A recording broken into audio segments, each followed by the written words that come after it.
America 47వ అధ్యక్షుడిగా Donald Trump జనవరి 20, 2025న ప్రమాణ స్వీకారం చేశారు. ప్రమాణ స్వీకారం చేసిన అనంతరం ప్రసంగించిన ట్రంప్ ఈ సమయం నుండి అమెరికా స్వర్ణయుగం ప్రారంభమైందని అన్నారు.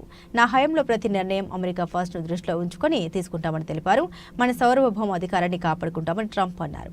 ప్రపంచంలో ఏ దేశం కూడా అమెరికాను దుర్వినియోగం చేయదు. ట్రంప్ అధ్యక్షుడు అయ్యాక ప్రపంచ దేశాధినేతలు ఆయనకు అభినందన తెలుపుతూ శుభాకాంక్షలు తెలియజేశారు. ప్రధానమంత్రి నరేంద్ర మోదీ ఎక్స్లో ట్రంప్ను అభినందిస్తూ నా ప్రియమైన మిత్రుడు ప్రెసిడెంట్ డొనాల్డ్ ట్రంప్ అమెరికా 47వ అధ్యక్షుడిగా మీ చారిత్రాత్మక ప్రమాణ స్వీకార దినోత్సవం సందర్భంగా మీకు శుభాకాంక్షలు.